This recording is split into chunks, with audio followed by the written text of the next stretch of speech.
Hello super hero lovers, আজ আমি এই ভিডিওতে আপনাদের জন্য নিয়ে হাজির হয়েছি টমোরোভার্সের প্রথম movie Superman man of tomorrow মুভির এক্সপ্লেন নিয়ে। তো চলুন বেশি কথা না বাড়িয়ে শুরু করি আজকের এই ভিডিওটি। এই মুভির শুরুতে আমরা সুপারম্যানকে দেখতে পাই, ছোট্ট ক্লার্ক কেন্ট, এবং ছোট থাকার কারণে সে তার শক্তির ব্যাপারে কিছুই জানতো না। একদিন সে তার বন্ধুর বাড়িতে বসে মুভি দেখছিল। মুভিতে অনেক ভয়ানক এলিয়েন দেখাচ্ছিল। সেটা দেখে ক্লার্ক অনেক ভয় পেয়ে যায়। তারপর তার বাবা তার বন্ধুর বাড়ি আসে আর তাকে সাথে করে নিয়ে যায়। সে ছোট থেকে কোনো বন্ধু বানাতে পারতো না। সে যত বড় হতে লাগলো এবং যত সে একটু একটু করে তার শক্তি পাচ্ছিল, সে একা থাকতে চাইতো, কারোর সঙ্গে মিশতে চাইতো না। একদিন সে একটা খেলনা নিয়ে খেলছিল, সে ওটা সলভ করতে পারছিল না, তাই সে খেলনাটিকে ছুড়ে দেয় এবং সেটি বাতাসের মধ্যে উড়তে লাগে। এর কয়েক বছর পর আমরা দেখতে পাই সুপারম্যান বড় হয়ে গিয়েছে এবং সে ডেলি প্ল্যানেটে কাজ করছে। অন্যদিকে আমরা দেখতে পাই লেক্স লুথারকে, যে একটা রকেট লঞ্চ করতে যাচ্ছিল। অনেক লোক এসেছিল এই সভায়। লুইস লেন, যে একজন রিপোর্টার, সেও ছিল এই সভায়। সেই সভাতে সবার সামনে লেক্স লুথারকে এক্সপোজ করতে এসেছিল এবং সে বলে যে সরকারকে অনেক ধোঁকা দিয়েছো তুমি। কিন্তু লেক্স লুথারও কম নয়, সে তখনই তার রকেটকে লঞ্চ করে দেয়, কিন্তু সেটি ওপরে যাওয়ার পরিবর্তে শহরের দিকে ধেয়ে আসছিল। এইসব দেখে সুপারম্যান অনুভব করে যে তাকে সবার সাহায্য করতে হবে, কিন্তু সে আজ পর্যন্ত এমন কিছু করেনি। তাই সে রকেটকে নিয়ে আকাশের দিকে যাচ্ছিল যাতে শহরের কোনো ক্ষয়ক্ষতি না হয়। সুপারম্যান এটি প্রথমবার করছিল, কারণ সে সূর্যের অনেক কাছে চলে যায় রকেট নিয়ে। সে অনুভব করে যে সে সূর্য থেকে অনেক শক্তি পাচ্ছে। এদিকে লেক্স লুথারকে পুলিশে ধরে নিয়ে যায়। ওদিকে সুপারম্যান লক্ষ্য করে যে এক ফ্রান্স কোট পরা লোক তাকে সব সময় লক্ষ্য করছে। অন্যদিকে আমরা রবি নামে একজনকে দেখি, সেও ক্লার্ককে চেনে। সে ক্লার্ককে বলেছিল যে ল্যাবে আজগুবি কাজ হচ্ছে। তার সঙ্গে এও বলে যে কিছু ডিটেক্ট হয়েছে, হয়তো শীঘ্রই এলিয়েনরা আমাদের কাছে চলে আসবে। যখন সুপারম্যান ল্যাবে আসে তখন সে সেখানে লোবোকে দেখতে পায়। লোবো টাকা নিয়ে কাজ করে আর সে সুপারম্যানের সঙ্গে লড়াই শুরু করে দেয়। সে সুপারম্যানকে বলে, তুমি হচ্ছে তোমার স্পিসিসের একমাত্র জীব, যার জন্য তোমার ওপর ভালো বাউন্টি আছে, আর তাই আমি তোমাকে মারতে এসেছি। লোবো সুপারম্যানের ব্যাপারে অনেক কিছু জানতো। যে ক্রিপ্টোনাইটে সুপারম্যানের দুর্বলতা আছে এটাও সে জানে। লোবোর কাছে ক্রিপ্টোনাইটওয়ালা একটি আংটি ছিল এবং সে সুপারম্যানকে অনেক মারতে লাগে এটির সাহায্যে।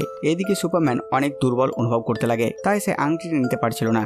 এদিকে আবার হঠাৎ করে এলিয়ানের মতো একটা জন্তু আসে, যে লোবোকে ওখান থেকে হটিয়ে দেয়। ও তাকে মারতে থাকে। ওদিকে সুপারম্যান তার শক্তি নেওয়ার জন্য সূর্যের কাছে যায়। ও শক্তি নেয় যাতে সে স্বাভাবিক হয়ে যায়। সে তখন ফিরে আসে আর দেখে এলিয়েন লোবোর অবস্থা খারাপ করে দিয়েছে। যখন সুপারম্যান ও লোবো লড়াই করছিল তখন স্টার ল্যাবে অনেক ক্ষয়ক্ষতি হয়েছে। এই জন্য একটা বেগুনি রঙের কেমিক্যাল লিক করে ও রুডি আহত হয়।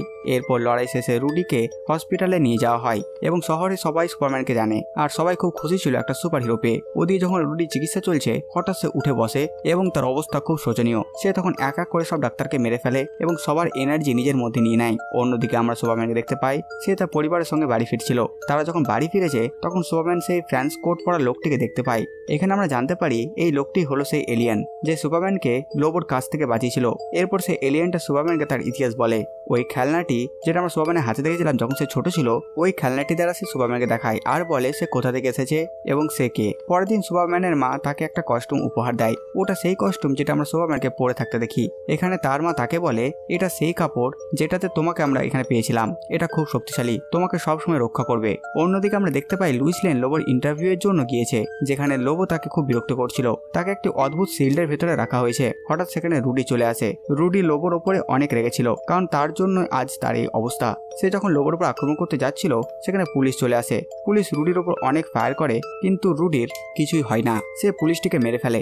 এরপর সে লোবোর শিল্ডের কাছে আসে ও শিল্ডটাকে ভাঙার চেষ্টা করে। তাই সে শিল্ডের সব শক্তি নিজের মধ্যে নিয়ে নেয় এবং একটা আজব প্যারাসাইটে রূপান্তরিত হয় এবং সে দুর্বল অনুভব করে এবং লোবো সেখান থেকে পালিয়ে যায়। এদিকে সে এলিয়েন যার নাম মার্সান ম্যানহান্টার, সেও সুপারম্যান সেখানে পৌঁছে যায়। তারা রুডিকে থামাবার চেষ্টা করে আর তাদের মধ্যে লড়াই শুরু হয়ে যায়। রুডি সুপারম্যানের সব শক্তি নিজের মধ্যে টেনে নেয় আর তখন মার্সান ম্যানহান্টার চলে আসে সুপারম্যানকে বাঁচাবার জন্য।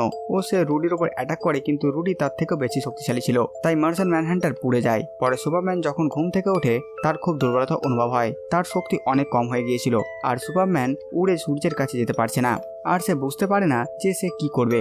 এরপর সে লেক্স লুথারের কাছে যায়, কারণ তার কাছে অনেক রকেট ও স্পেসশিপ ছিল। সুপারম্যান তাকে সূর্যের কাছে নিয়ে যাওয়ার জন্য অনুরোধ করে। এই কাজের জন্য লেক্স লুথার রাজি হয়ে যায়। আর এইদিকে ল্যাবের কিছু ভিডিও থেকে সে জানতে পারে যে এই প্যারাসাইট আর কেউ নয়, সে হচ্ছে রুডি, কারণ তার ওপর কেমিক্যালটা ছিল। এই কেমিক্যালটা বানানো হয়েছিল যাতে সব জায়গা থেকে শক্তি শোষণ করা যায়, আর এই কেমিক্যাল রুডি ডিএনএর সঙ্গে মিশে যায়, ফলে রুডি এরকম হয়ে গেছে। লেক্স লুথার সুপারম্যানকে বলে, রুডি তোমার শক্তি অ্যাবজর্ব করেছিল, তাই তোমার সব শক্তি ওর কাছে রয়েছে, তার মানে তোমার দুর্বলতাও তার কাছে থাকবে। যেমন ক্রিপ্টোনাইট তোমাকে দুর্বল করে দেয়, তাই এটা তাকেও দুর্বল করবে। এরপর তারা যখন তাদের ল্যাবে পৌঁছায় তারা দেখে সেখানে লোবো, যেখানে বোঝা যায় লোবো লেক্স লুথারের জন্য কাজ কাজ করে। তারপর সে তাকে ওই আংটিটি দেয় যেটা পরে লোবো সুপারম্যানকে খুব মেরেছিল। তার এটা বক্তব্য যে এই আংটিটি দিয়ে এমন একটা শক্তিশালী ডিভাইস বানানো যাবে তাতে অনেক ক্রিপ্টোনাইট থাকবে আর সে এটার দ্বারা রুডিকে কন্ট্রোল করতে পারবে। এরপর তারা তিনজনে মিলে প্ল্যান বানায় যে যেভাবে হোক রুডিকে অনেক দূরে নিয়ে যেতে হবে যাতে সে বেশি ক্ষয়ক্ষতি করতে না পারে। এরপর তারা অন্য একটি ল্যাবে তাকে নিয়ে আসে। ইতিমধ্যে সুপারম্যান তার কিছু শক্তি পেয়ে যায় ও রুডি অনেক ভয়ঙ্কর প্যারাসাইট হয়ে গিয়েছিল। সেই সময় লোবো তার আংটি নিয়ে আসে ও রুডির ওপর অ্যাটাক করে। রুডি আংটি ধরে নেয় কিন্তু তার কিছু হয় না। তারপর লোবো তাকে ডিস্ট্রাক্ট করে দেয় কিন্তু কোনো লাভ হয় না। এখানে লোবো মারা যায় আর সে আংটিটি নিচে পড়ে যায়। এদিকে লেক্স লুথর ওই আংটিটি কুড়ায় আর নিজের বানানোটি বন্দুকে ভরে দেয় যার মধ্যে অনেক ক্রিপ্টোনাইটের পাওয়ার হয়। সে ওই বন্দুকে করে রুডির ওপর অ্যাটাক করে আর রুডির ওপর এর প্রভাব পড়ে কারণ ক্রিপ্টোনাইটের পাওয়ার খুব বেশি ছিল।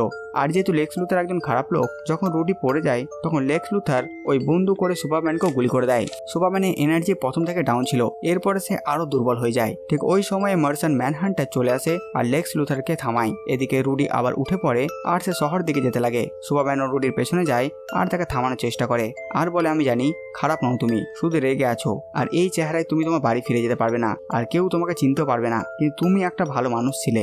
এইসব শুনে রুডি একটু শান্ত হয় কিন্তু ওখানে একটা পাওয়ার প্ল্যান্ট ছিল আর রুডির কারণে সেটা ধ্বংস হওয়ার মুখে। যদি এটা পুরোপুরি ধ্বংস হয়ে যেত তাহলে অনেক মানুষ মারা যেত। কিন্তু সুপারম্যান এটা থামানোর জন্য যায় কিন্তু সে এত দুর্বল হয়ে গেছিল যে সে উঠতে পারছিল না। ঠিক সেই সময় সেখানে রুডি আসে ওটাকে থামানোর জন্য। ওটা থামানোর জন্য রুডি মারা যায় আর সব লোক জেনে যায় রুডি খারাপ লোক না, শুধুমাত্র সে রাগে প্রতিশোধ নিতে চাইছিল। এরপর আমরা আবার লোবোকে দেখতে পাই, সে অমর, সে মরেনি। তারপর লোবো আর মার্শান ম্যানহান্টার চলে যায়। এরপর আবার ক্লার্ক কেন্ট নিজের কাজে চলে যায়। তো বাস বন্ধুরা, এই ভিডিওতে বাস এতটুকুই। আপনারা কমেন্ট করে জানান ভিডিও আপনাদের কেমন লাগলো। সাথে সাথে আমার এই কাজ যেটা আপনাদের ভালো লাগে ভিডিওটি লাইক আর সাবস্ক্রাইব করে দেবেন। তাই নতুন ভিডিও নিয়ে আমি প্রিন্স সালমান আর আপনারা দেখছিলেন বাংলা মুভিজ।